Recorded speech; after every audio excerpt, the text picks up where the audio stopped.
Live at lunch. You are looking live. Live at lunch. Live at lunch with Ott and Hanny on 104.5 ESPN, Baton Rouge. What the hell's going on out here? Now, here's Jimmy Ott and Charles Handegriff. For some reason or another, you sound a little taller on radio. Is it live? Is it live? Is it live? From Rufino's on Highland Road, welcome to the Friday edition of Live at Lunch. 104.5 ESPN Baton Rouge. I'm Charles Handegriff. Jimmy Ott has the day off mostly. He will be with us here in the first segment. And then we can give Jimmy the rest of the day off. Max Gotro will be joining us in the second segment of today's show. Chris Massaro will give us his Derby picks. Troy Mack will tell us where the action is on the NBA playoffs and a little bit of the NHL. Bruce Marshall, veteran handicapper, certainly tell us what he thinks about both of those topics, the Derby and the NBA. Michael Bachok, Clips Award-winning handicapper, will be with us. He'll give us his thoughts on the Derby. Ace Massaro with some picks on baseball, and we'll do a little do some SEC baseball as well. LSU and South Carolina this weekend from the box. We're going to be dodging weather, so we'll keep you up to date on that. It's also the 30th. They are celebrating the 30th anniversary of the Warren Morris home run for Saturday's game. So we got a lot to get to. We're here at Rufino's. Making your way around Baton Rouge today. The weather is not great, and it's going to be a little sketchy here for the rest of the afternoon and into the night. So be careful as you're moving around, but come on by and see us here for lunch. If we could bring Jimmy Ott in, who's going to be taking the rest of the day off. Jimmy, good morning. How are you? Good morning, Charlie. Good job on your first of three college baseball picks in the SEC. Understand you were betting with your heart last night with Alabama with that walk-off, that bomb, the straightaway center, but you've been on fire, man. Got to give you credit. So 6-0, 6-1, depending on where you shop. So well done, and you've got a really, I thought, a very, very sharp angle on a rare pitching kind of lopsided matchup in tonight's SEC action. Yeah, and last night in the Vanderbilt game, I thought Tim Corbin made a mistake. Connor Fennell, who's been very mediocre for a Friday night starter, especially by Vanderbilt standards, was pitching, I thought, the best game of the season in SEC play. And in the sixth inning, having given up only one run, and at 70 pitches, a very economical 70 pitches, Corbin pulled him after he allowed the leadoff runner in the sixth to get on, and he had one out, and the bullpen let him down. I was surprised that he pulled Fennell as soon as he did. He was pitching very well. He hadn't walked the batter the whole night. He had struck out 7. The reliever comes in. He gives up a hit and a walk. The next reliever comes in. He gives up a 3-run home run, and it's tied at 4. And then the walk-off by Johnny Lamb, who earlier in the game had been picked off a third base on the hidden ball trick.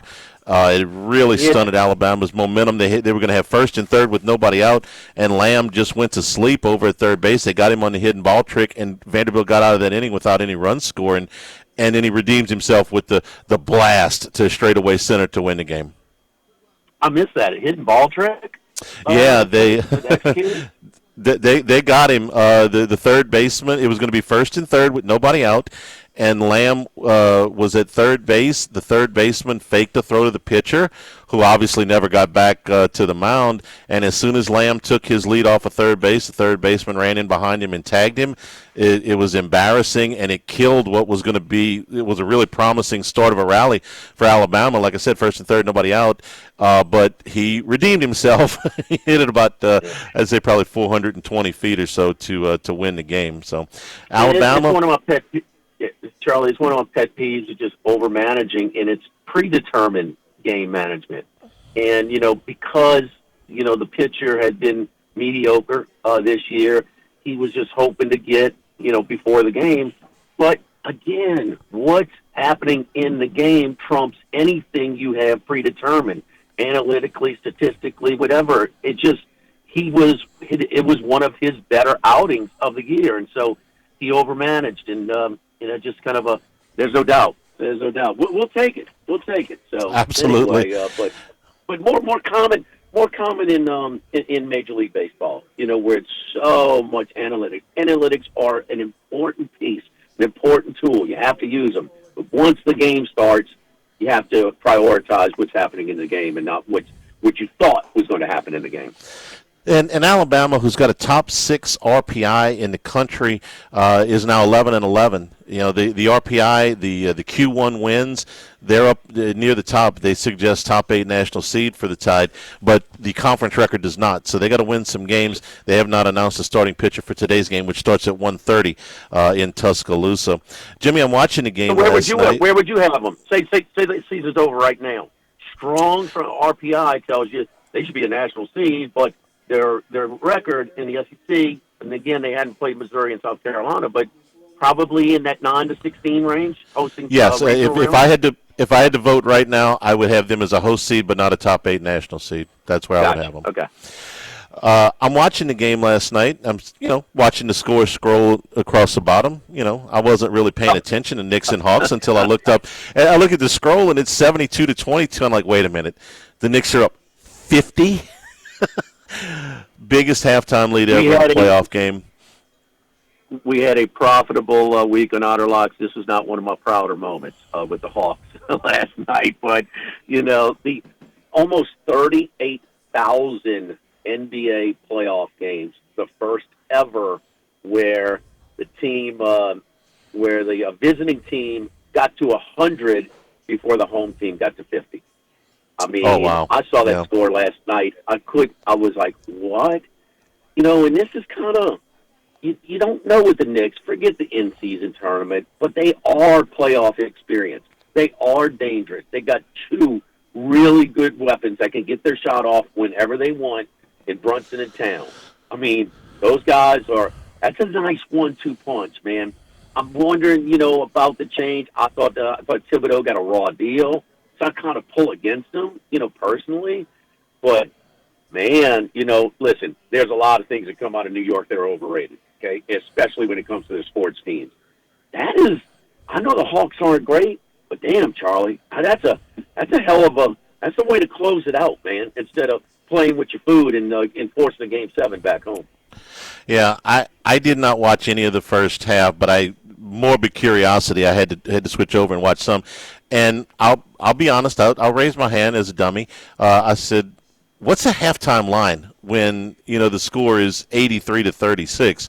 Well, the halftime line was 45.5. I said, look, the Knicks are going to pull their starters. The Hawks will claw their way back within 45. Okay, so that pizza money went out the window because the Knicks opened the second half on a 10-0 run, and I'm like, okay, well, they're just it was worth a flyer. But what I noticed there, and I went back and looked at it and read up a little bit about the game in the series.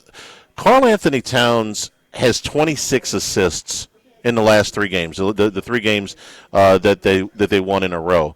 They've turned him into not just a scorer but a facilitator.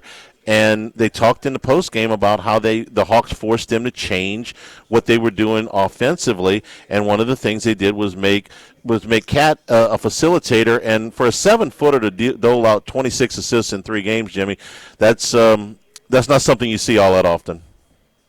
This on paper. This was, and the Knicks took advantage of it, and they had nobody to match up with Karl Anthony Towns. Now, they're not going to have that same type of mismatch, but moving forward. But he is a knucklehead, but man, he is a handful. I mean, the highest free throw percentage I can ever remember for a freshman and a 7-foot freshman when he was at Kentucky, right around 80%. Gives you an indication of what kind of skill level he has. His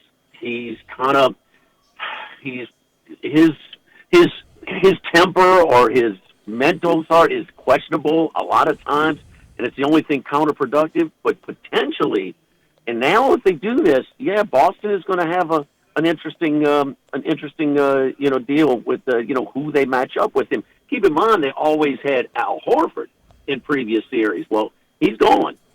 So he was such a great defender, and he could match up size-wise with Towns. But, to give Brown credit, because he's been a little bit of a punchline.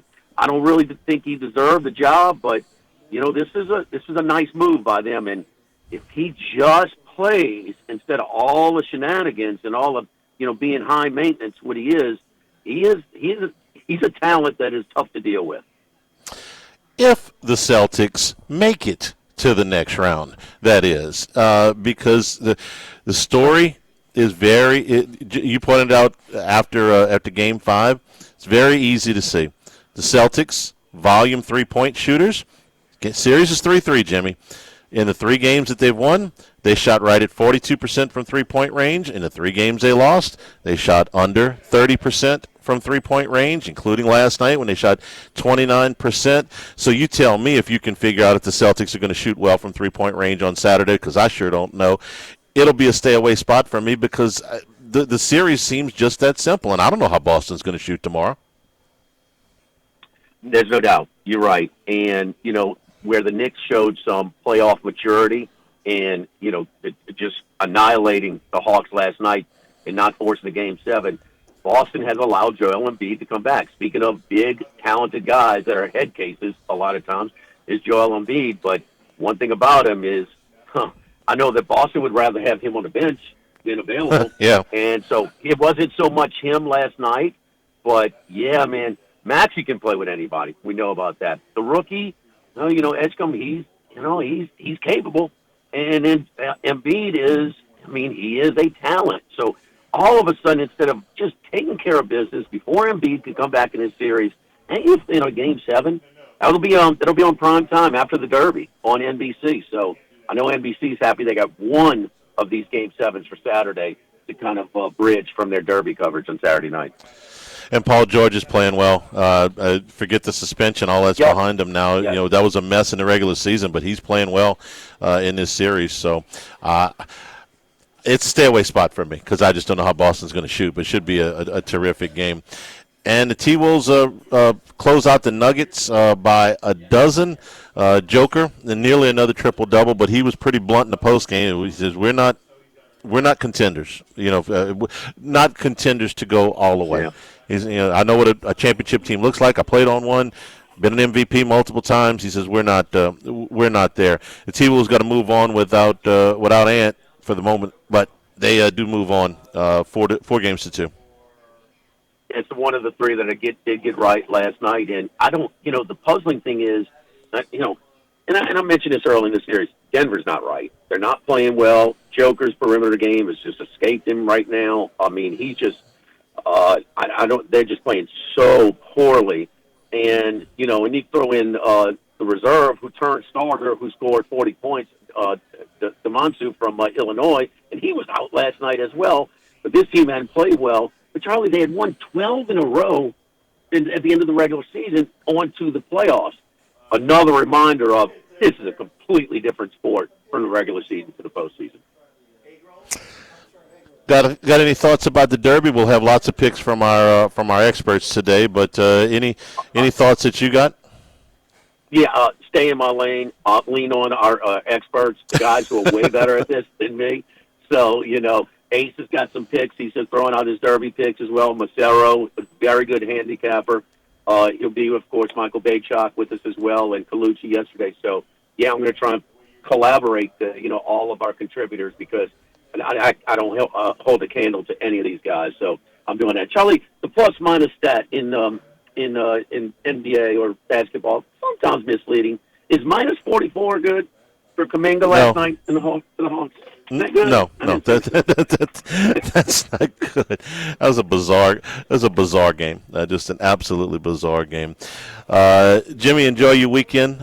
We will see you on Monday. Enjoy the Derby and all the other games this weekend, and we'll talk to you on Monday.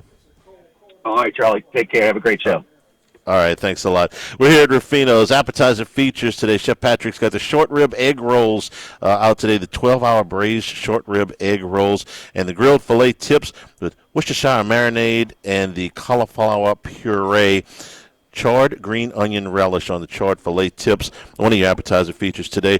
Entree features include pan-seared sea bass and the surf and turf, the 8-ounce filet with the diver scallop truffle cream, and grilled asparagus, your surf and turf. Those are your entree features today. And the beverage feature, this has been popular here for the last couple of weeks, so they're bringing back, again, the smoked maple old-fashioned house barrel-aged bacon-washed Old Forester bourbon, and the orange bitters, the smoked finish. They are delicious, and I tried them just to make sure here at Ruffino's. So we hope you can come by and make it in your plans to join us for lunch. Chris Massaro will join us with his picks when we return live at lunch from Ruffino's, 104.5 ESPN Baton Rouge.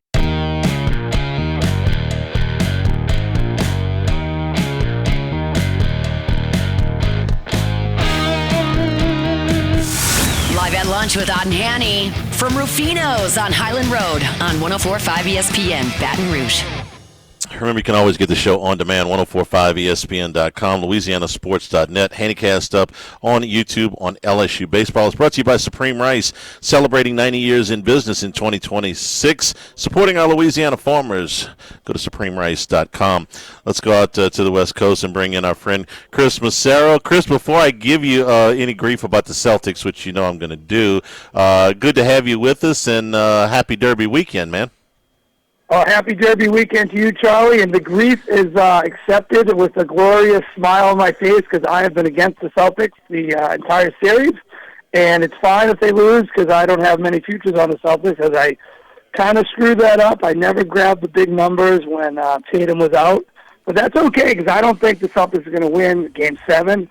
I think the Jays are going to be squirming a little bit, and the last couple performances a lot to be desired, and there's mayhem in Boston right now. Everyone is calling for Missoula to be fired and to change the rotation and to stop shooting threes. And, I mean, these past two games have been pretty ugly. And I'll tell you right now, if you watch the games, I'm not sure how intently you watched the last two games, Philadelphia is just a better team. They have more weapons, more scorers, more big men. With Embiid back, it's a totally different team. It's opening up the three-point shot for Maxey and Grimes, and Paul George is having a little rekindle of his career. I think Philadelphia just looks like the better team, and I'm shocked that the line's 7.5 tomorrow night. I agree with you, and I would throw in the rookie Edgecombe as well, who I think is a future All-Star. But the story of the series has been, live by the three, die by the three. When they shoot it at about a 40 to 42% clip, they win. When they don't, and it's not just this series, Chris, and I know you know this being a lifelong Celtics guy, they are under Missoula 17-1 when they shoot 40% or better, and 19-19 when they shoot under 40%. And when they shoot under 30%, like they did last night, they're 4-9 in the playoffs. I'm not touching this game tomorrow. I'm going to watch with interest, but I don't know if the Celtics are going to shoot well tomorrow or not. I don't know if you feel differently, but I have no idea. I've seen them shoot well in 3 games and poorly in 3 games, and it's not even a home road split. So I don't know how they're going to shoot tomorrow. So I'm just going to watch the game and see how it turns out. Yeah, one of the biggest issues too is one of their star players, a guy that was on the Olympic team. If you just remember this past summer, Derek White. He's disappeared. Guy averaged 16.8 per game during the regular season. That included a swoon the last month of the year. He's only averaging about 8.7 points a game in the playoffs so far. He's gone completely dormant. Last night, you had Pritchard playing the most minutes. He was 1 for 8 from 3. I know Tatum might have a little bit of a calf strain, which obviously led to the Achilles last year. I just can't believe the number. And Jaylen Brown last night, he was a minus 24, only had 1 assist, and not moving the ball around. And these threes, it seems like, yeah, I guess they could probably beat any team in the league when they're shooting them that well, but it's just this consistent refusal to go to the basket, get fouled. They only had 16 foul shots last night. Granted, they're not shooting well from the line either. They're only 9 for 16. Jaylen Brown's having trouble making 2 free throws in a row. It's a tough product to watch. On a hot night, yes, they can beat anyone, but I just don't think it's consistent. If you even go back to the year they won the title, I know I've said this before, they had the easiest path. They beat Miami without Butler, Cleveland without Donovan Mitchell, Indiana without Halliburton, and then they didn't have to face OKC or Denver. They faced Dallas in the final. So, lots to be desired for me. It's a tough product to watch, and like you said, are they going to shoot well? Who knows? You can't even handicap the game. It's just like the other night, go back 2 nights, you had Cleveland and Toronto coming off an absolute rock fight when neither team could get 40 points in the first half. And what happens? they hit a combined 13 3-pointers in the first quarter. That stuff is you cannot handicap that. It's just one of those things in the NBA. It's either they're going in or they're not going in. So it's probably one of those ones where you just kind of sit back. But I think Philly's been the better team. I thought they should have won Game 3. They kind of let that one slip away. Tatum came up with 2 big shots. So I think it's Philly a pass. There's no way you can lay the points to the Celtics, in my opinion. All right, let's move on to the Kentucky Derby. The favorite, Renegade, and I don't know that he's going to go into the gate as a favorite, Chris. The Puma, the 9-horse, seems to have a little bit of momentum. For the moment, the Renegade, the 1-horse, is still a favorite.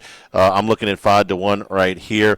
Been 40 years since the old Willie Shoemaker brought a horse in from the 1 hole, since a horse in the 1 hole has won this race. With the kind of traffic that you face, it's a tough spot. So with that, I'll let you give me your thoughts and your picks on the Run for the Roses tomorrow.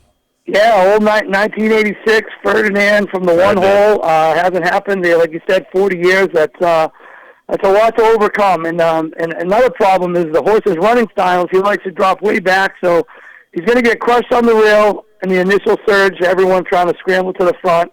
He's going to have to drop all the way back, and the first time across the wire, he's probably going to be dead last. He's going to have to circle the entire field. Now, he's a really good horse, and he's got the best jockey, Irad Ortiz, although Irad has never won a Derby. I just don't think he's good enough to get to the top spot. So I'm kind of tossing him up top. I'm not going to have him any sort of win bets or any sort of things on top in the Super or any sort of doubles. And I'm also going to toss the second favorite, more line favorite, Further Ado. He's bracketed by a bunch of speed, the 16, the 17. He's way out there in the 18th post. He's got horses that are going to be going right to the lead. Pavlovian is going to go to the lead. The Japanese horse, 17th spot, that horse is going to the lead. You have 2 Bafferts, Patente and Litmus Test, who are going to go to the lead. So there's going to be a lot of speed out there. I don't like a horse that improved as much as that horse did in the Bluegrass. I expect that horse to bounce a little bit. It's tough to throw out Johnny V. He's been one of the best jockeys in the world for a long time. He's got 3 Derby wins, technically a 4th because he got DQ'd out of one of them. It's tough to throw him out, but I just think it's going to be too much to overcome for Further Ado and Renegade based on their spots and based on the way the race is going to be run. That being said, I like 5 horses that I think that can win the race. The 6 Commandment, the 7 Japanese horse, Dan and Bourbon, the 8 So Happy, the 12 Chief Wallaby, and the 15 Emerging Market. I can give you a little brief synopsis on each one. The 6 Commandment, battle-tested, won 4 in a row, big closer, Louis Saez. The only issue is Irad and Pratt both left him to go to different horses. The 7 Japanese horse, I loved Forever Young 2 years ago. I love this horse again. Huge late closing kick. Should be running at a big price late. Maybe gets the job done. Definitely a huge contender to hit the board in supers. The 8 So Happy California horse, Mark Glatt, ridden by Mike Smith. Mike Smith, obviously a veteran jockey, 60 years old, won the Derby twice. This horse has a great shot to be the leader coming for home. And you don't want to not have the leader coming for home at Churchill. That's a great spot to be. The 12, everyone's talking about horse, Chief Wallaby. Same connections as last year, Bill Mott and Judy Alvarado. And then the 15, a lightly raced horse, Emerging Market, Chad Brown. And you got Flavian Pratt, who's been in the Super 7 out of his 8 rides in the Derby. So those are the 5 horses I think that can win. If you want to play an Oaks Derby double, the 4 horses I like in the Oaks are the 2 Zany, the 4 Counting Stars, the 10 Prom Queen, and the 11 Percy's Bar. It's kind of a big ticket. 4 horses by 5, it's $20. It's a $1 bet. But by throwing out the 2 favorites in the Derby and not including Puma as well, you'll still get some decent payouts. 2, 4, 10, 11 in the Oaks. Did I get that right? 2, 4, 10, 11 in the Oaks okay. are my top 4. I'm throwing out 2 of the favorites there, meaning the 5 and 1 Explorer, because I think there's, again, going to be too much speed in there, and I'm looking for horses coming off the pace. And in the Derby, I like 6, 7, 8, 12, 15. Again, throwing out 2 of the favorites, or 3 of the favorites, Renegade, Puma, and Forever Ado. I do want to mention, if I have time here, just 2 bombs in each race. The Oaks, two of the bombs that I'm looking at, I think have a good chance, maybe not to win, but to hit the board. I'm looking at the 13 Pashmina and the 3 Search Party. And if you want to be a little bit of a barstool guy, maybe Portnoy's horse, Lovely Gray, probably not going to win. Going to be big odds, could hit the board. You know, if you want to use in supers underneath the 4 horses I mentioned. One more thing. Go ahead. Yeah, one more thing. In the Derby, 2 absolute bombs that I think are going to be running super late. The 11, Incredibolt, and the 19, Golden Tempo. It's a Cherie DeVoe trained horse, and you get Jose Ortiz, one of the greatest jockeys in the country. That horse is a dead closer, all this speed. I talked to the connections of this horse this week. They say this horse is sitting on a huge race. He's coming into his own. Probably not going to win, but has a great chance to hit the board in the Super. He's currently 49-1. He's going to be dead last or second to last, you know. But he's going to be making a huge run late, and those are the horses you need in a big Super. You know, you can get one of them in 3rd or 4th place where your Super explodes and you can make a big score. You know, being a dollar bet. So just 2 horses that you want to look out for a long shot. Incredible, the 11, Golden Tempo, the 19. And I'm going to mention one thing about one of the horses that you have in your original 5 for the Derby. Emerging Market was the Louisiana Derby winner. Has only 2 starts, and it's been since 1883 since a horse was a winner of the Kentucky Derby with only 2 starts, with that lightly raced. He's got the talent, but will that hinder him? No horse has done that in well over 100 years. So, but we did see him down at the fairgrounds win the Louisiana Derby. So we've got a little local connection there on the 15 Emerging Market. Chris, we always enjoy. The only thing you can say about that horse, though, is it's Chad Brown, it's Seth Klarman, it's 2 of the big shots in horse racing. They're not just throwing that horse in. You got Flavian Pratt leaving Commandment to ride him. That horse is definitely live. And I'll give you one more tidbit. The sire to Dan Bourbon, the 7, the Japanese horse, is Maxfield. Maxfield was a perfect 5 for 5 at Churchill Downs. He won the clock, the Ali Sheba, and one other big stakes there. Perfect record at Churchill. Maybe that can translate to his offspring. Dan Bourbon, the Japanese horse, I think has a big shot. Chris, we always enjoy your takes, and good luck with your picks this weekend. Enjoy the Derby, and we'll talk to you next week. Jimmy will be back with us next Friday. All right, thanks, Charlie. You guys have a great weekend.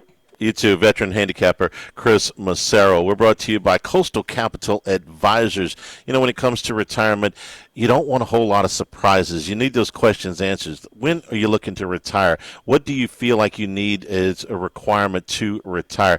All those questions can be answered by Phil Fontenot and his staff at Coastal Capital Advisor. You go to coastalcapitaladv.com to set up an appointment. You know, when he sat down with us, he asked us, as a family, what our goals were, what were some of the things that we were looking to accomplish when we would look to retire, because the last thing you want is to get to that point in your life and not have those questions well taken care of. So let them work through your situation, no matter what your age or your income level. They work for a plan that will work for your family and give you that peace of mind. coastalcapitaladv.com to make an appointment. They've done a wonderful job for our family. In fact, I got some more information today that made me very happy.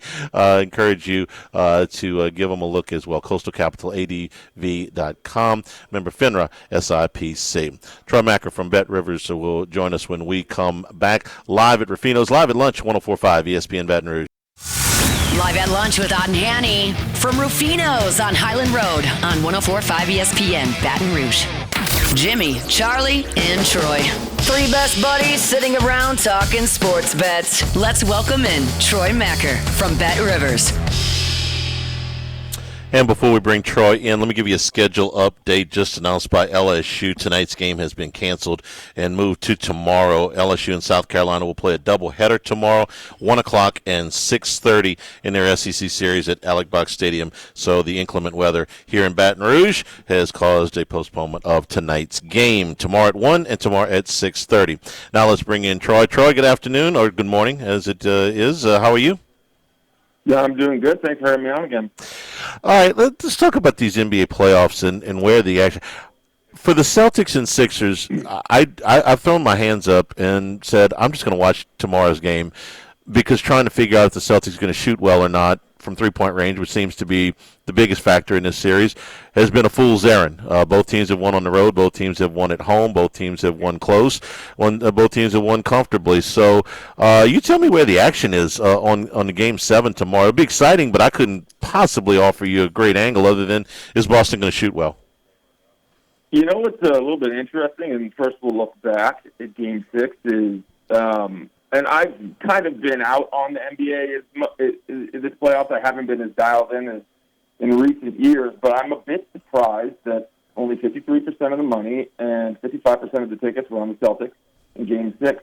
And that is kind of indicative of where it has been for the previous games. There haven't been strong sides. You know, we're talking 51% of the spread money, and, you know, actually 54% of the tickets were on the Sixers in Game 6 to cover the spread.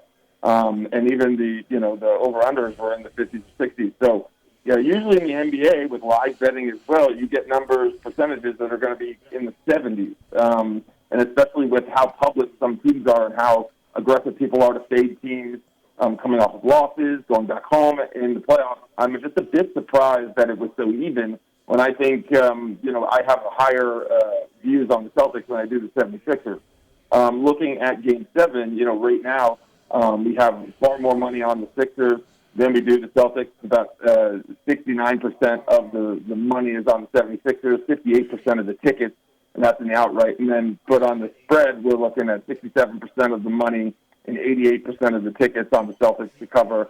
And over-under is actually going both ways. 76% of the money is on the under, 77% of the tickets on the over. I don't know how much I trust Philadelphia in Game 7. I know Doc Rivers is no longer their coach, but they've struggled to advance.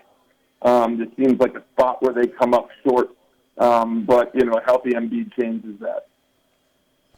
All right, let's move to tonight's games. I'm going to go right down to the last game because I think it's probably the most interesting of the three to me, even though the Magic can pull a big upset and knock out the number one seed, the Pistons. But let me go straight to Lakers-Rockets. The Lakers still trying to close this thing out. They have been for 2 games now.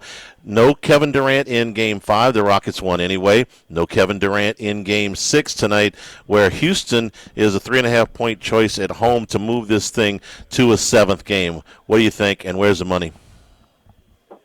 I have to play the Lakers. Like I just said, I haven't watched a ton. I've certainly been following this series. This cannot be a footnote on LeBron's career. That will torpedo him in any debate about the GOAT with Michael Jordan if they lose 2 more games and become the first team in NBA history to blow a series 3-0. Obviously, he was very responsible for the coming back from 1-3 against the Warriors in 2016, that incredible NBA Finals series. But this would be catastrophic for his legacy. And I know we're not big on legacy, but I can't not bet the Lakers, even on the road, at plus money. They may lose tonight, but I will be betting the Lakers the next 2 games because I know that LeBron James is the same age as I, 41 years old. He's not going to let this happen. I know they're short-staffed, but the Rockets are as well. And let me tell you something about the last game. The amount of money that was on the Lakers was staggering. We took a 7-figure hold on that game, which is, you only get that in primetime NFL games in which the Chiefs lose in an upset. So that was the most indicative of the Lakers being a public team. All the money was on the Lakers, and we took a massive, massive hold on that game because the Rockets, people were thinking, the Rockets will catch one, still a gentleman's sweep, 4-1. But I'm expecting the bettors to be a little bit more tepid for this game. And right now, let me see if I can pull it up. Right now, 63% of the money is on the Lakers to win, 64% of the tickets on the Lakers to win. And then on the spread, we're talking 66% of the money is on the Rockets to cover, but 55% of the tickets are on the Lakers. So while it is Lakers, it's certainly early. But I think those splits are going to be in the 60s as opposed to what it was in the Game 5, which is low 80% and lots of money on the Lakers. And I agree with you on the gentleman's sweep, and the Rockets get one, but the Kevin Durant factor as well. Yeah. The public couldn't see, and I understand the thought process there is that the Rockets were not going to go to Los Angeles and beat the Lakers without Kevin Durant. Well, they got, Reed Shepherd makes, a couple of big shots, and the young guys really stepped up, and they did that. So if the Rockets can go to L.A. and win, stave off elimination without Durant, then they certainly got to have more confidence that they can do that at home, and no Durant in Game 6 tonight at the Toyota Center. Troy, I want to ask you about the Pistons and Magic tonight, but before that, the series price on this, because this is an 8 versus a 1. We've seen an 8 beat a 1 before, but it's only happened 4 times in history, so it's pretty rare. Is there a liability for the book on the Magic to win this series, which they can close it out tonight, considering this was 8-1 to start? No, not really. Okay. And that is due in the large part to the Pistons being not a public team like the Lakers, but we're very big in Michigan. We're corporate sponsors with the Pistons.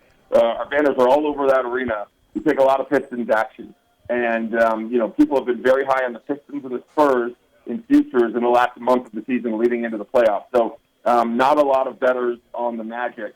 We've seen some as the series has progressed, and obviously that number has come down. Obviously, they're favorites to win the series at -127 to the Pistons +105, but not a ton of action at 8-1 before the series began.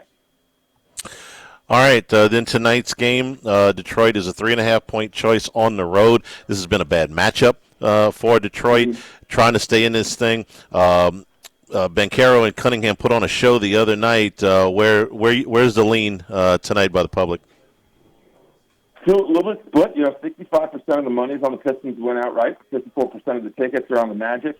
If we're looking at spreads, we're talking, again, a split 56% of the tickets, 56% of the money's on the Pistons to cover, but 54% of the tickets on the Magic. Then, this has been, as we always say, basketball games in the playoffs, they slow down. The point totals come down. Still some unders tend to hit, except if you're the Knicks and score 300 points against the Hawks and you can do all the heavy lifting yourself. 57% of the money's on the under in here, and only 59% of the tickets are on the over, which is very unique for NBA.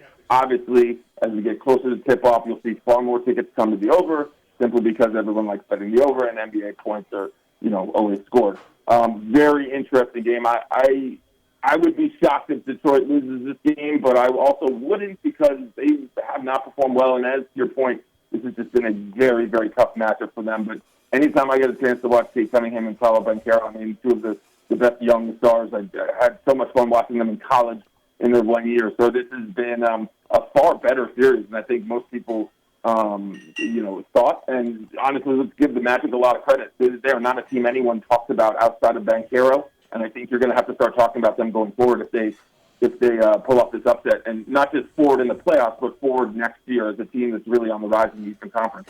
This game's going to maybe get more of my attention than I thought. The weather's wreaking havoc with my baseball schedule right now, so I'm maybe watching a little bit closer. Last game, Troy, before we let you go, Cavs and Raptors. This has been a home team special in all 5 games so far, going back to Toronto tonight, where the road team is actually the favorite by 4.5, Cleveland tonight, to close it out, but the home team has won every game in this series so far. Yeah, so when I say I haven't really been paying that much attention outside of the big names, I can't tell you anything about this series. I can tell you the splits, and right now... Yeah, just tell me where the money is, and we'll move. Yeah, 60% of the money is on the Cavs to win, 56% of the tickets also on the Cavs. But the spread is 67% of the money and 64% of the tickets are on the Raptors to cover. And then we're talking 73% of the over money and 72% of the over bet in this one. All right. If we get some closeouts, it's going to be a pretty quiet day on Sunday, but we'll see what happens in the playoffs tonight. Troy Macker, MACHIR. Follow him on X. Bet Rivers, of course, to get all your wagers down. Troy, we always appreciate the time, and we will talk to you on Monday. Sounds good. Thanks, guys. We're brought to you by Louisiana Health and Injury Centers, helping you deal with pain. Man, if you're hurting, this kind of becomes the center of everything that's going on. If you've got back pain, if you've got neck pain, if you've got muscle soreness, you got things that are impeding your movement every time you're moving. You ever been scared to sneeze, Max? It's a terrible thing. You ever been scared to cough because it's going to hurt? It's just going to, it stinks. So Dr. Michael Goff and his staff have done a terrific job with our family. These pains, these things that they can help you out with, get an adjustment, get into an exercise and stretching program that will pinpoint those problem areas. If you need a dry needle or electric nerve stimulation, cryo, or ultrasound therapy, they can help you out with those things as well. Airline Highway, Plank Road, Jefferson Highway near Drusilla. Dr. Michael Goff, Louisiana Health and Injury Centers. Again, LSU baseball tonight has been moved to tomorrow. No game tonight. There will be games tomorrow at 1 o'clock and 6:30 for the split doubleheader. Live at Rufino's, live at lunch, 104.5 ESPN Baton Rouge.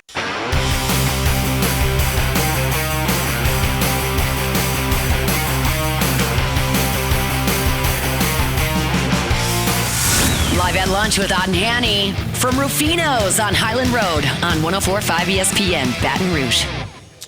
Back here at Rufino's live at lunch. Come on over and see us. Come on, the grilled filet tips with the Worcestershire marinade, the cauliflower puree, one of Chef Patrick's appetizer features today here at Rufino's. Max, the Canadian, the Cadillac Championship got a Canadian feel to it today. Nick Taylor has moved on to the lead. Cameron Young is 8 under par. Has not teed off yet. Nick Taylor, 2 under for the day, has moved into a tie at 8 under. And let me see if I can do this. Sudarshan Yalamaraju. Boom, got it. All right, shot 66 today. He's 4 under par. Kurt Kitayama shot 64 today. He's in the clubhouse after a 76 yesterday. Moved himself back into the top 10. That was a golfer that you liked. Yesterday was a mess, but today so far pretty good. Yeah, consensus pick. Kitayama is back in the mix at 4 under. He's tied for 10th, so he's got a chance this weekend. It's interesting those two were paired together. They were the first group out. So sometimes that happens where if you're in a good golf group, if your partner's playing well, you just you see their shots go close to the hole, and naturally like your eyes kind of lock in. You have a smaller target area and stuff. So a lot of times good vibes in one playing group can really manifest itself to the other playing competitor, and that's what happened this week in the first group off with Kitayama and Yalamaraju combining to go 14 under, and they both bogeyed the last hole. Yalamaraju actually doubled 17, so he was 9 under at one point. Wow. So they were really feeling things today. But yeah, it was a rough start for all of my guys yesterday. They were pretty much all over par. I think I had the worst golfer in the field, the second to worst golfer in the field, and the third to worst. So I was way down there, but Kitayama's got a chance this week now, our consensus pick for the Cadillac Championship. Which I also liked a parlay with Cam Young and Scotty Scheffler, both in the top 10. So good news, bad news. Cam Young is still on the lead. Got a tee off here at 1 o'clock. Scheffler shot 1 under yesterday and was a little bit prickly in the post game when they were asking him about the return of the live golfers yesterday. That didn't go over all that well. Yeah, if you get him fresh off the course, he can be a little prickly. He can be a little spicy. He doesn't really always like to answer questions about bad play, especially if he plays poorly. He missed some putts yesterday, just didn't really have his whole game, to be honest. And so I do think he's probably still in the mix to be top 10. I would actually expect him to be top 10. But he's still not quite himself, and that's kind of odd going into a PGA Championship at Aronimink. That should suit his game totally, but he's just not really got it all together this season. Yeah, he kind of turned a little, not terribly, but for Scott, a little standoffish when they asked him about the return of the live golfers as live continues to fall apart. Jordan Spieth and Alex Smalley also at 7 under par, 1 shot off the lead. They tee off after 1 o'clock. Come back with Bruce Marshall's picks for the Derby live at Rufino's live at lunch, 104.5 ESPN Baton Rouge.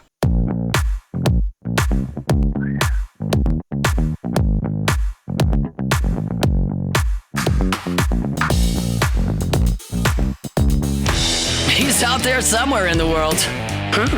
Maybe even your local sports book. Can anybody help us? Let's bring in Bruce Marshall. And return here at Rufino's. Jimmy has the rest of the day off. Charles Handegriff, Max Gautreaux here at Rufino's. Before we bring in Bruce, let me tell you two things. Number one, LSU baseball has been called off for tonight. Moved to a split doubleheader tomorrow, 1 o'clock and 6:30 for the two games with South Carolina. And let me tell you, if you come over to Rufino's for lunch with us today, Chef Patrick has on the specials menu the short rib egg rolls with the 12-hour braised short ribs, grilled filet tips with Worcestershire marinade and cauliflower puree, pan-seared sea bass for one of your entree features today, and the surf and turf, the 8-ounce filet with the diver scallops, truffle cream, and grilled asparagus. Beverage feature today, the smoked maple old-fashioned. We've had that the last couple of weeks. It's been very popular. And just to make sure it's pretty good, we tried them after the show last week, so we can vouch for that. And with all of that said, hope you can make it in your plans to come on over here and see us at Rufino's. Bruce, good afternoon or good morning where you are. How are you? Yeah, pretty good, Charlie. It's Derby week.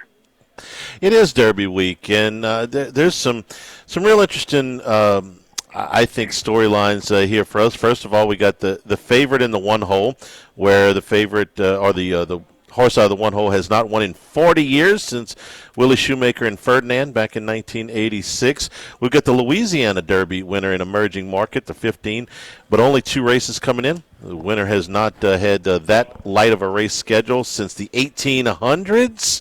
And we've got a horse in Chief Wallaby who is kind of blowing people away with the workouts at Churchill Downs and seems to be kind of surging a little bit along with the Puma at number 9. So your thoughts on this 20-horse field at Churchill Downs?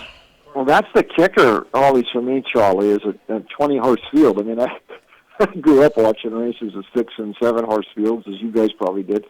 So this is it's not a real horse race, and not a normal horse race. And it's no surprise. I mean, that one post is tough. Now, I don't think the weather's coming up bad there tomorrow, but just in case it did, on the rail is really a bad place to be. But so Renegade's going to have to try to overcome that and be the first, like you said, since Ferdinand with the shoe back in 1986 to win from the rail. So they stuck him with the rail position. That's not where Todd Pletcher would have wanted him, I don't think, but that's where he's got to go. Yeah, there's just so many.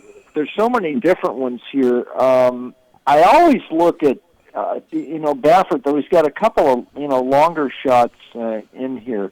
Who we got? Litmus test. Litmus test and Patente. I think is how you say the 14.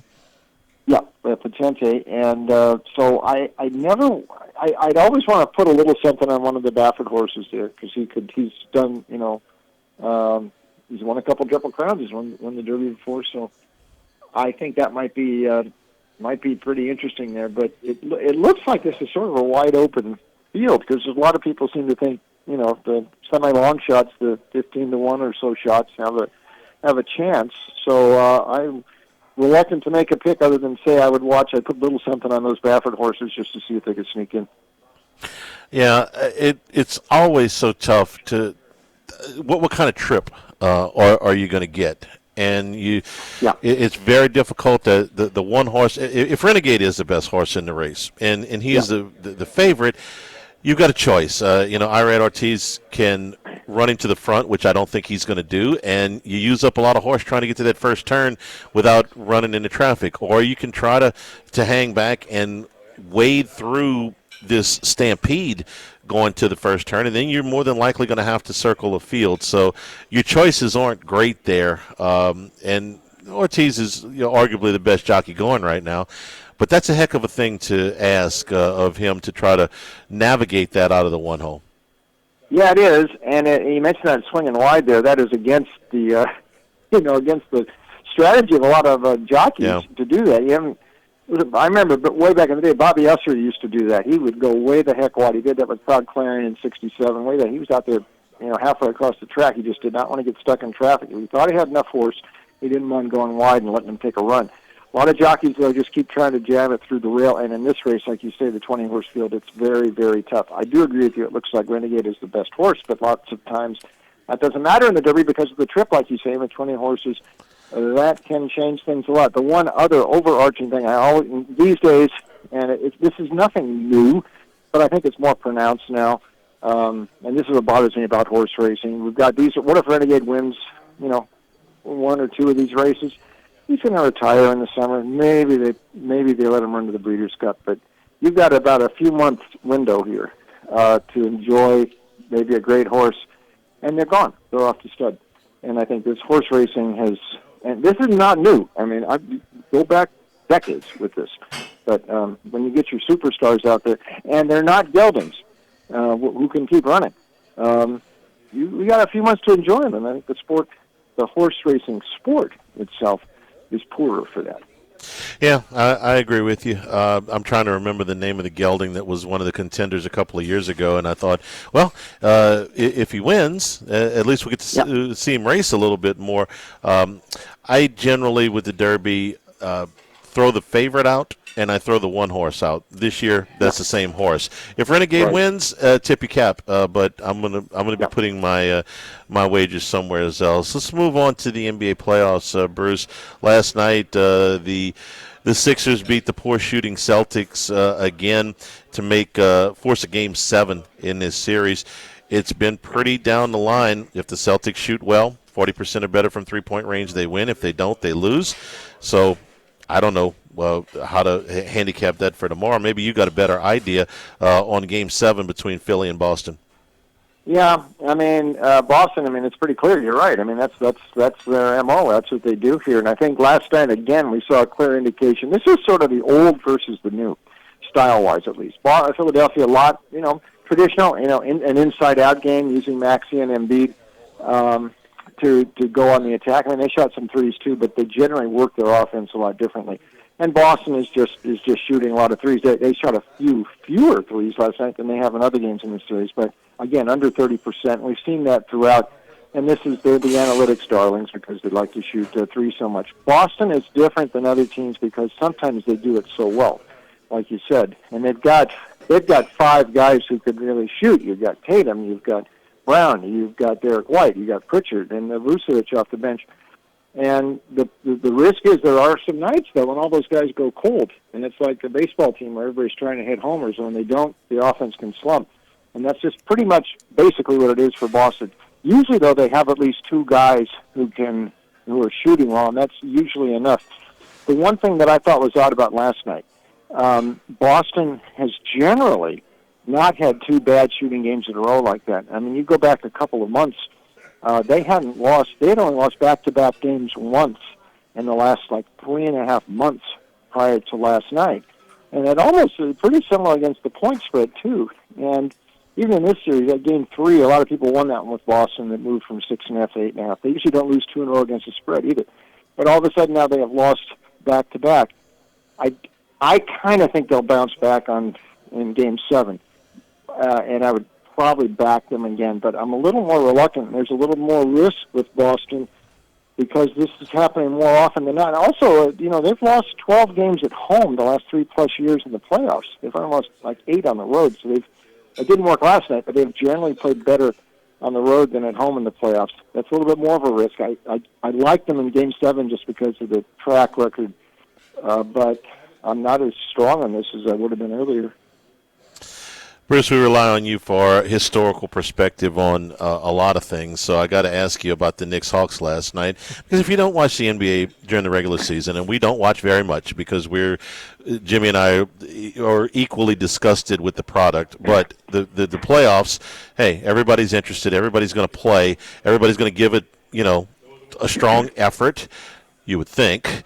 And then you look up, and I wasn't even watching the game. I was watching a college baseball game. And you scroll on the bottom of the screen, the Knicks are up 50. And they got to 100 before the Hawks got to 50 last night. And you go, what just happened here? So with your vast knowledge of the history of the NBA playoffs, this kind of thing has never happened before. I don't know what you thought of last night's game. I was just blown away. How can something like this happen in a playoff game? Yeah, I misjudged the start of this game, and I thought when I finally turned it on because we were kind of out to eat last night, and then I walk in and I see the score 78-30 in the second quarter, and I said, what? 78-30? And then it was all anticlimactic after that. for a blowout to happen like that, and it happened in the first half into that magnitude, is rare. Now, I am old enough to remember, and I still think this might be the biggest playoff win in NBA history. 73, the Lakers, when Wilt was still there, was last year in the West Finals against the Warriors, who had beaten Kareem and the Bucks in the previous round. Lakers won Game 3, 126-70, 56-point win. Now, Warriors came back and won Game 4, but in that 56-point win, they weren't ahead 50 at halftime or 47. I mean, that just gradually, it was 18 and then 31 and then 44, and then they ended up winning by 56. You don't see that sort of a collapse the way the Hawks did. And just watching highlights later and just from seeing in the frustration with Daniels pushing, Mitchell Robinson and all, that team just sort of quit last night, and they got frustrated. And I give the Knicks credit because something happened in this series, Game 4. You didn't expect the blowout of that magnitude last night, but this series did change. And I think a couple things Mike Brown did. One, this team just collectively got a lot more physical on the defensive side there. Atlanta is not necessarily a rough-and-tumble team, and I think the Knicks turn it into more of that sort of the game, especially their bigs. Two, the offense started to work a lot more smoother as Brown sort of using Cat as a facilitator a little bit more, and not just running everything through Brunson all the time. And this seems to get more guys involved. Anunoby's had a really good series. And all of a sudden, you think, with Boston struggling like this, and we're not sure what's going on in the East, Detroit on the verge of getting knocked out. Maybe this is the year the Knicks get to the finals. I wouldn't have said this last week, but a week can change the mind, and my mind is slowly changing here on the Knicks. I'll tell you the game I thought of, and it wasn't nearly this big of a margin. I thought of what they referred to as the Memorial Day Massacre when the Celtics beat the Lakers by 34 back in '85, and I remember watching that game. I was still in high school. The shockwaves that they sent, because that was the height of the Celtics-Lakers rivalry, and that the Celtics would beat them that badly in Game 1, and the Lakers won the series, Bruce. They got completely embarrassed, run out of the Boston Garden in Game 1, and still came back to win the series in 6 games. I've read Pat Riley's book. I read so much about this series, but that one was the one that came up to my mind, and I know you remember that game. I do. And Scott Webman went nuts. He's hitting, and that's the earlier days of three-point shot, but he was hitting a bunch, and Boston just couldn't miss. But you're right, the Lakers came back and won Game 2, and I think that was the first year they went 2-3-2. The next 3 were at the Old Forum, and the Lakers ended up winning in the 6. So subsequently, they went back to 2-2-1-1-1. But it's interesting. The Hawks aren't going to have a chance to do this because they're already out. But we noted that Warriors game against the Lakers in '73, and then the Lakers against the Celtics in '85. The next game after the blowouts, those teams that got whipped ended up winning. We won't see that from Atlanta, but that's just something interesting to think about. Doggone it! I wish we had another game. Maybe we could play the bounce back. All right, we got 3 games tonight. 3 teams with a chance to close out Orlando, Cleveland, and the Lakers. Any thoughts on a good play tonight in any of those games?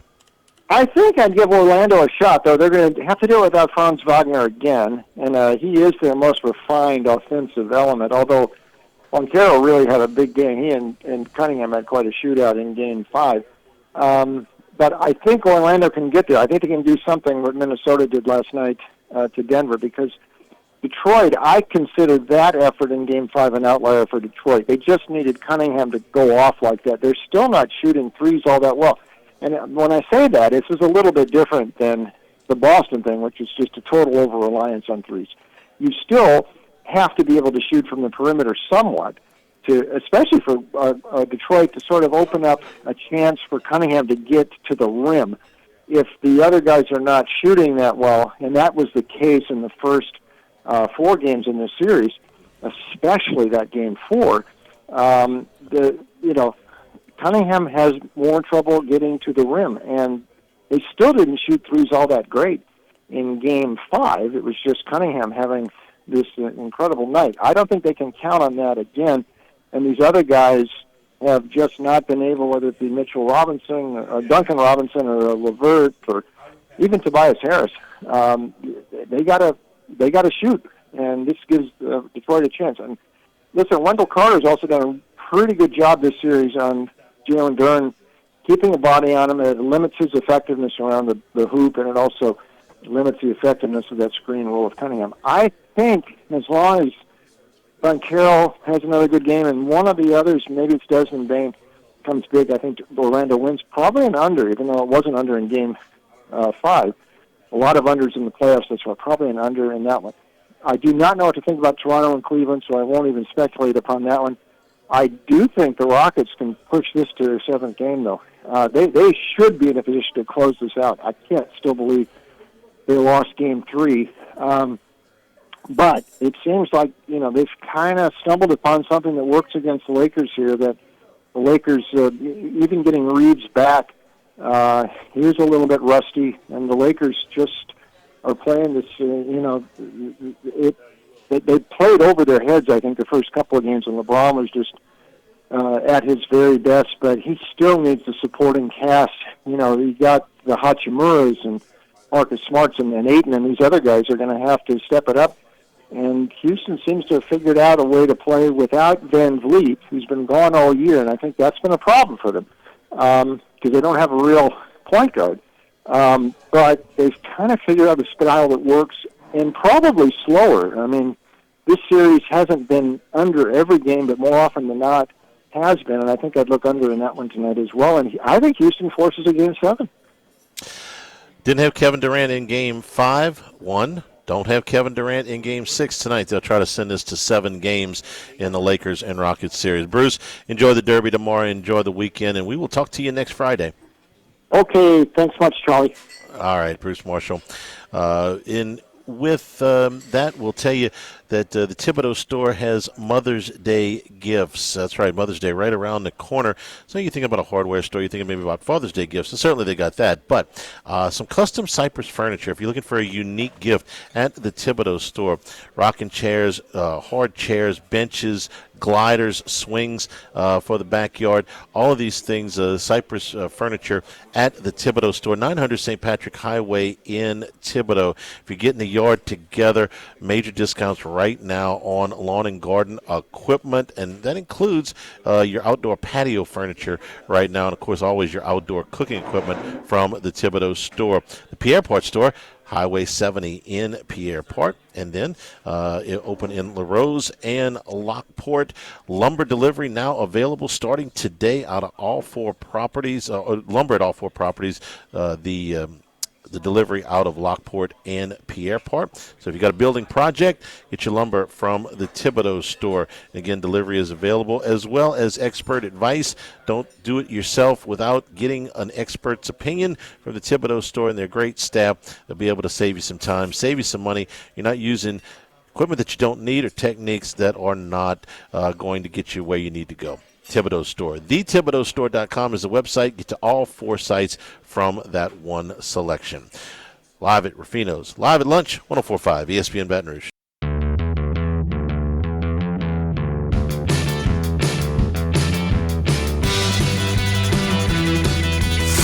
Live at lunch with Otten Hanny from Rufino's on Highland Road on 104.5 ESPN Baton Rouge. And we return here at Rufino's, live at lunch. Come by and see us here at Rufino's on Highland Road. Short rib egg rolls and the grilled filet tips. Appetizer features today. The pan-seared sea bass and surf and turf on your entree features here. Your beverage feature, smoked maple old fashions here at Rufino's. Bring in now Michael Bachok, Eclipse Award-winning handicapper, to talk about tomorrow's Kentucky Derby. Michael, good afternoon. How are you? I'm good, Charlie. How are you doing?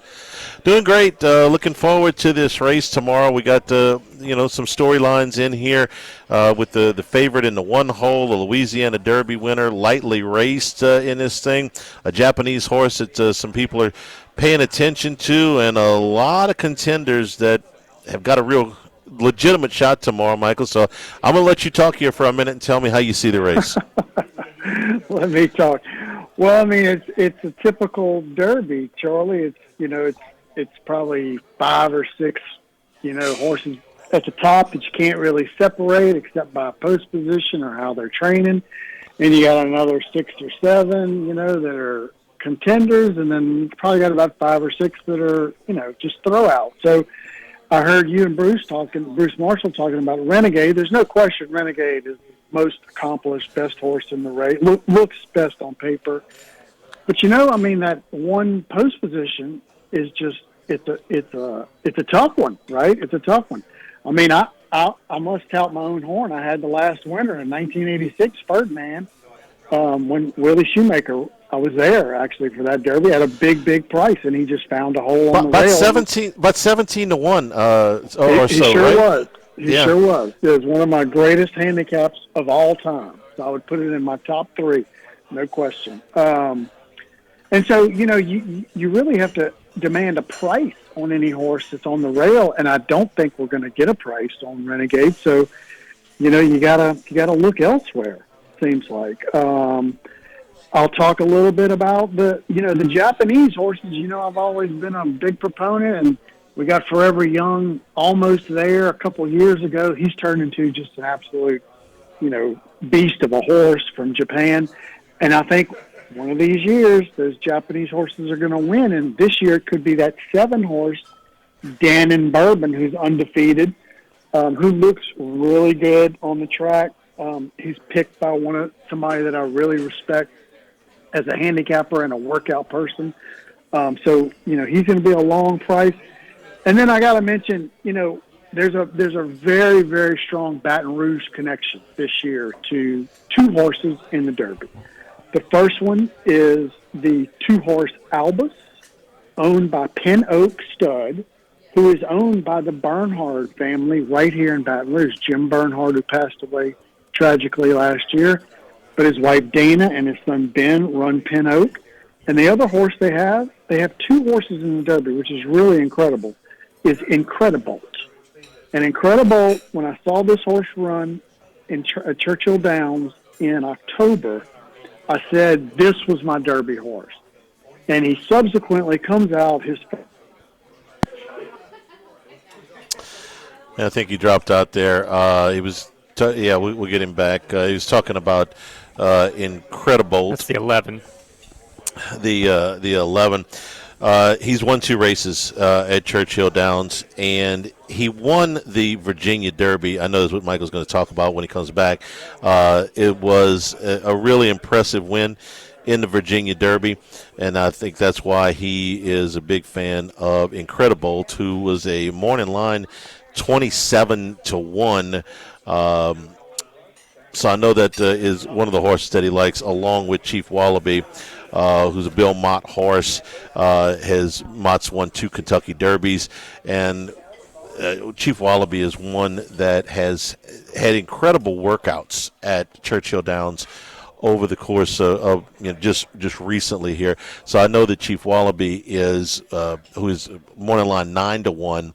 Was one of the ones that he liked as well. So Incredibolt and Chief Wallaby, in addition to the Baton Rouge horse Albus and the Japanese horse. And I want to ask him also about emerging market, because the Louisiana Downs, the Louisiana Derby winner, emerging market, is 11 to 1. Flavian Pratt horse, Flavian Pratt in the irons, coming out of the 15 hole. Has only raced twice. Won them both, but it's been over 100 years since a horse was that lightly raced to get into to win the Kentucky Derby. You got to go back to the 1800s since that has happened. So I don't know what to make of that. So we'll bring back Michael Bachok here. In just a second. I want to say when the Louisiana Derby happened, I was talking to him about it, and it seemed like he was a little hesitant at first, the idea that, such a lightly raced horse could win. But, he's got 2 really, really good races, I guess, under his belt. So this field, it doesn't seem like there's an obvious favorite, right, when Renegade draws the 1. I think if Renegade would have drawn the 7 hole, I think you could guarantee that he would be the favorite. I'm not even sure when they put him in the gate. Because the Puma, who is the 9 horse, is getting some love. Chief Wallaby's getting some love. I'm not 100% convinced that the Renegade is going to be the favorite when they put him in the gate. Michael, I don't know what you think about that. As we got you hooked up back here again. Sorry, somehow we lost each other. Yeah, I don't think Renegade will be the favorite. I'm not sure who will be, but it's all going to be. They're all going to be 5-1, 6-1, the top 3 or 4. So I was talking about Incredible. That's going to be my top choice. And then I heard you and Bruce talking about Chief Wallaby. Again, this is a horse that obviously looks. Everybody who's at the track thinks he's training the best. And I don't know. Adding blinkers for the first time is kind of a gamble, But I mean, Bill Mott knows what he's doing. He's won the race twice in the past few years. So those would be my top 2 horses, Incredible and Chief Wallaby. And I will absolutely throw in some of that Japanese horse, Dan and Bourbon, as a long shot. But those will be my top 3 that I'm playing. This is my question about Chief Wallaby. Commandment's beaten him twice, a 6-horse. Beat him at the Florida Derby, beat him at the Fountain of Youth, and Commandment has put up, I think he's the only horse in the field that's got more than one triple-digit buyer figure. So that would be my question about, now, Wallaby may be in better form now, but Commandment's beaten him twice, and so that would be my question about the 12-horse Chief Wallaby. The thing about Commandment is the 2 jockeys that rode him last in his last 2 races both jumped off and got onto another horse. Now, what makes you jump off a horse? You think the other one's got a better chance to win? I think so. I got to kind of respect Flavian Pratt, who is on Emerging Market, a horse I didn't mention, but who I really like a lot, who I think at the end of the day, in 6 months, in 9 months, I think Emerging Market is going to be the best horse of this whole group. Chad Brown is very conservative with his horses. The way he's passed the Derby with horses that have won and look like they're going to, they should run in the Derby to run in the Preakness or the Belmont or whatever. And this horse has only got 2 starts, but he's a Louisiana Derby winner, and he won that race off of 1 race. And so he's got extreme talent, this horse. And so I got to respect Flavian Pratt for choosing to ride this horse. I got to respect Chad Brown for putting him in here after only 2 races. I think Emerging Market is going to be a player in this race, and certainly I really think he's going to be a player going forward. But I didn't like the fact that, that Ortiz and Pratt both rode this horse to victory and then decided to ride another horse. So that's not too good for me. I didn't like that at all. Real quick on Emerging Market, was the plan to have him this lightly raced, or did he run into some problems in training? What was the deal with him only getting 2 races?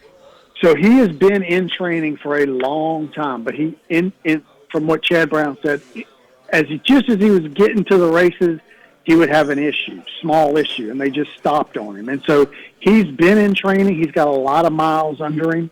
No, this was not the plan at all, but this is what, you got to play the cards that you're dealt. And I was extremely impressed with his Louisiana Derby. He was wide. He chased down a runaway speed leader, a horse who's also in this race, Pavlovian.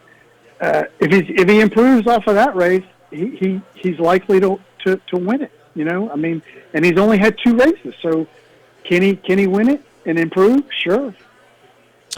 All right, let's move to the Kentucky Oaks today because I think you've got a strong feeling about this race that'll take place this afternoon at Churchill Downs. Who you like in the Oaks? So I really like, this sounds like a broken record with Chad Brown, but it's the same record with Always a Runner, the 9 horse. Again, this horse has had a lot of miles under her. She's been in training since way back in, August and September of last year. But they could only get 2 races out of her, and she won both of them easily. And in her last race, the Gazelle at Aqueduct, Chad Brown, you got to take sometimes trainers what they say with a grain of salt, but he said she was only 70% for that race. She had missed a couple of works moving into that race, and he thinks he's got her close to 100% here. She's one of the fastest horses, not the fastest, but again, only having 2 races, there's got to be room for development. And I just think, I think she's going to be something special. I think they paid $1 million for her. Yeah, they paid $1 million for her. And I think she wins easily today at a pretty nice price, although I did see this morning that she was 5-1 from her 10-1 morning line. So I'm not the only one that thinks she's got a shot to win the Kentucky Oaks today. All right, the 9-horse, always a runner in the Oaks. And for the Derby, the 11, Incredibolt, the 12, Chief Wallaby, the 7, Denon Bourbon, and the 2, Albus, the Baton Rouge connections there. Michael Bachok's picks for the Derby and the Oaks. Michael, enjoy the races, and we'll talk to you before the Preakness. All right, thanks for having me, Charlie. Good luck. All right, we'll take a break here at Ruffino's Live at Lunch, 104.5 ESPN Baton Rouge.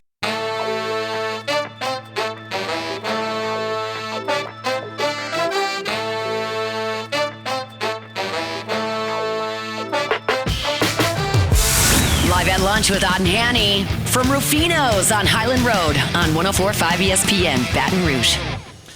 We return here at Rufino's. In case you missed this news earlier, LSU and South Carolina postponed tonight because of the weather.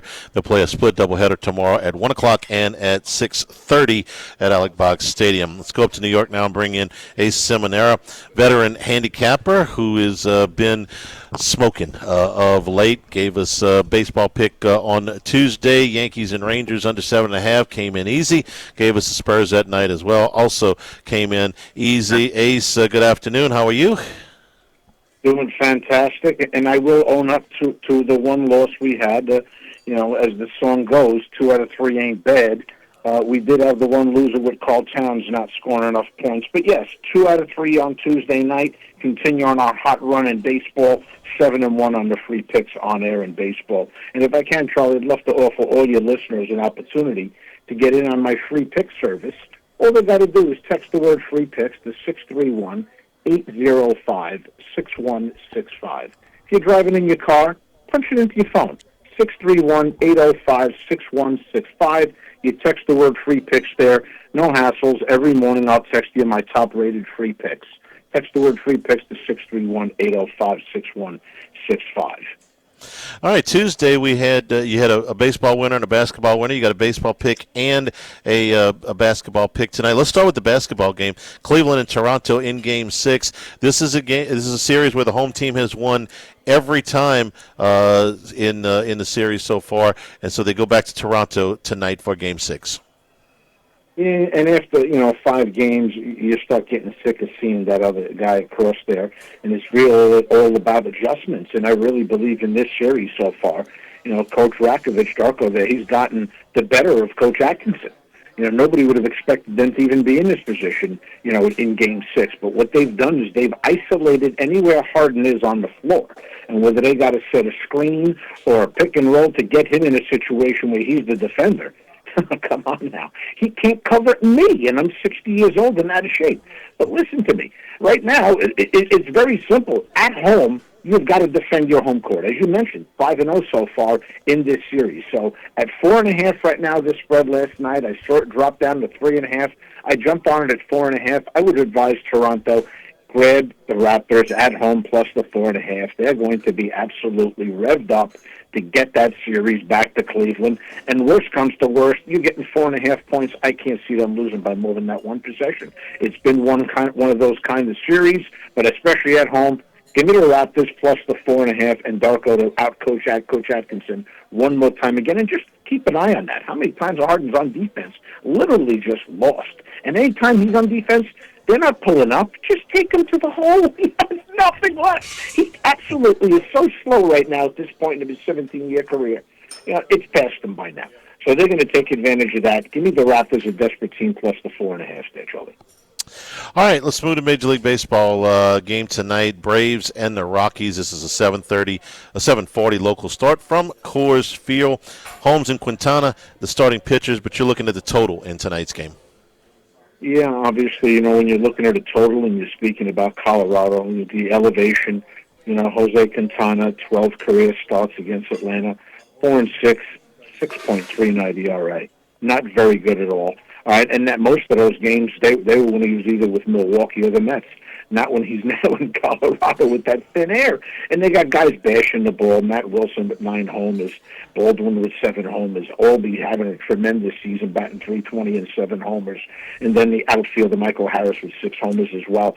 And then Colorado, not your typical Colorado team. You know, at this point in the season, they've already amassed more wins now than they would have had probably 2 months into last year. So they're a team that's battling. They got some young talent. Maniac with 8 homers, Goodwin with 9 homers. I like the over in this game. Holmes had a decent season so far, but in his career, 5 starts versus Colorado, his ERA is high up there in the 6s. So I don't expect anybody to keep this ball in the yard tonight. Expect that ball to fly out of there. A lot of homers, over 11 runs in the Atlanta-Colorado game. All right, so we get the Raptors plus the points tonight, Braves and the Rockies over the 11 is what we're showing here at our local sports shop. And Ace, any thoughts on the Derby before we let you go? Yeah, I do. I have a good friend of mine. I grew up with him. He writes for the Pink Sheet up in Saratoga. That's what they call the local publication out there that has their picks. He texted me earlier today, and he's not one to just jump on favorites. You're the favorite there, Renegade, owned by Michael Rapoli, the big St. John's booster that owns Vitamin Water. He's still trying to get that Derby victory. But he got him possibly finishing third. He likes 18, which is the further ado at 6-1.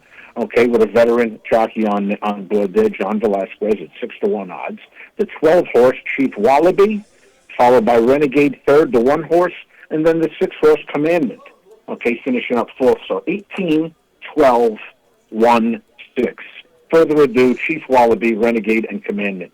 And again, over 11 on Atlanta, Colorado, Toronto Raptors tonight, the force of Game 7. Or at minimum, keep it close. Grab that 4.5 points, Charlie. Let's have ourselves another great weekend. All right, Ace. Again, give them that number out for the free picks. 631-805-6165. Very simple. You just text the word free picks, fellas. That's it. You're on board. You'll get my top-rated free pick. Got a lot going on right now. Way too much on your plate. No need for you to figure it out. This is exactly what I'm here for. 631-805-6165. Let's get some winners in everybody's pockets this weekend. Thank you, Ace. Enjoy the race and the games, and we'll talk to you next week. You as well. You as well, Charlie. Have a great weekend. All the best.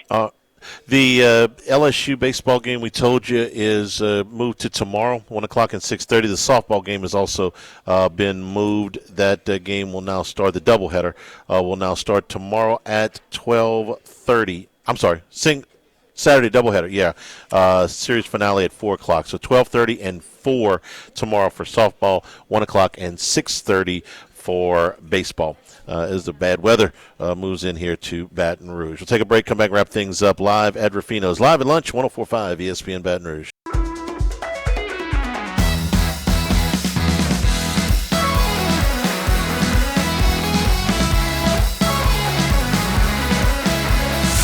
Live at lunch with Odd and Hanny from Rufino's on Highland Road on 104.5 ESPN Baton Rouge. All right, winding things down here at Rufino's. Let me give you a recap of the picks on the Kentucky Derby from our experts today. Chris Massaro giving us 6, 7, 8, 12, 15. That's 6, the Commandment. 7, Dan on Bourbon. 8, So Happy. The 12, Chief Wallaby, and the 15, Emerging Market. It was the Louisiana Derby winner. In the Kentucky Oaks, Chris likes the 2, Zanny, the 4, Counting Stars, the 10, Prom Queen, and the 11, Percy's Bar. Michael Bachuk. That's for the Oaks. That's for the Oaks. Yeah, well, it's actually in prime time tonight. Yeah, I'm excited to watch that. I'll be tuned in for sure. Michael Bachuk, Eclipse Award-winning handicapper, likes Incredibolt, the 11-horse, Chief Wallaby, the 12-horse, and the 7, Danon Bourbon. Also wants to remind you the 2-horse Albus has the Baton Rouge connection to the Bernhardt family. Will be running tomorrow, morning line at 50-1, and does like as kind of a long shot, but the Emerging Market, the 15, the Louisiana Derby winner, lightly raced, but very, very good horse. See if they can buck history there. Been since the 1800s, since a horse with only 2 races has won the Kentucky Derby. Michael, with a strong opinion on the Kentucky Oaks, with always a runner, the 9 horse, morning line 5-1 there. And Ace Seminara with the 18, Further Ado, the 12, Chief Wallaby, the 1, Renegade, and the 6, Commandment. My pick in the race, if you're sure, if I'm taking notes. Okay, so here's what my friends do. They say, "Who you like?" and immediately cross that horse off the list. But I'm going with the 6 horse, Commandment, the winner of the Fountain of Youth and the Florida Derby, the only horse in the race to post double, triple figure buyer ratings in the race. But as Michael points out, 2 jockeys got off that horse to ride somebody else. So just my pick. I'm going to take the number 6, Commandment. Max, what's going on at the Cadillac over at Doral? Yeah, Nick Taylor currently the solo leader at 9 under. He's 3 under for the day. A little bit surprising. A lot of shorter hitters, accuracy guys on top of this leaderboard. I was not expecting that. That's maybe why my picks are doing so poorly. Because the course is so doggone long. It is long, and there are some bunkers, some carry distances that help, guys hitting fairways and stuff. But I'm surprised. It's been fairway finder heaven. One of those guys is Alex Fitzpatrick. Fresh off the Zurich win, he just got his PGA Tour card. He's in an elevated event. He's earned his way in. He's 6 under through 16 today, so he is in the top 10. Very surprising to see if he'll keep his good form going. You feel like he might be just exhausted from the emotional, week that it's been, but he nevertheless is in the top 10 and maybe can keep things going into the majors. He was talking about his original schedule after the Zurich. If they had not won, and he would not have been able to get into this tournament, he was going somewhere in Europe, and he said, well, the 2-hour flight from New Orleans to Miami is going to be a heck of a lot easier than the 14-hour flight, and I'm blanking on where it is he was going, but it was somewhere in Europe to go play on the DP Tour. That was his original schedule, so maybe he feels like, hey, I'm well rested. I was playing on a 14-hour flight somewhere. And look, with his win on the DP World Tour, it's been lost a little bit. Is it fair or unfair that he got a tour card? He was probably going to get a tour card at the end of the year. He was on pace to finish in the top 10 where you would earn a PGA Tour card from the DP World Tour. It's just he gets this done a lot quicker. But, yeah, the trip obviously to Miami is short, but also from Miami Airport to Doral, you'll be hearing it all week on the broadcast. It is directly next to the airport. I mean, the planes are flying right overhead, so he could have walked from the airport to Doral this week. All right, the inclement weather here in Baton Rouge forced cancellation of tonight's baseball and softball games at LSU. The softball doubleheader tomorrow starts at 12:30. The series finale is at 4 o'clock. That's against Auburn. And LSU and South Carolina will play a doubleheader tomorrow split. First game at 1 o'clock, the second game at 6:30. They will be celebrating the 30-year anniversary of the Warren Morris home run. Look, if you're desperate for LSU baseball tonight, I'm going to give you – this is going to sound crazy because I very seldom, if ever, do this. I think maybe once in my life. That I went back and watched an entire game that I knew everything that was going to happen. And that was the first night of COVID when they shut everything down. I went back and I watched the national championship game between LSU and Clemson. But if you are dying for LSU baseball tonight, you can get the full game, LSU and Miami from 1996, and it was an unbelievable game even before the Morris homer. So I know you know how it turns out. If you're desperate for LSU baseball tonight, you probably watch the whole thing. If you forward through some of the TV parts of it, probably watch the whole thing in a little over an hour. And it was an unbelievable baseball Sean game. McDonough on the call. Yeah, he made it. He made it. He's pretty good. Sean McDonough and Steve Garvey, who didn't do a lot of that stuff, but he was on the call that day. And hey, look, if you're jonesing for LSU baseball, go to YouTube and watch a little bit more of that game because it had a lot of twists and turns. Thanks to Ruffino's. We'll be at Chris' Specialty Foods across the street on Monday. Have a great weekend, everybody, and stay tuned for Hunt on 104.5 ESPN Baton Rouge.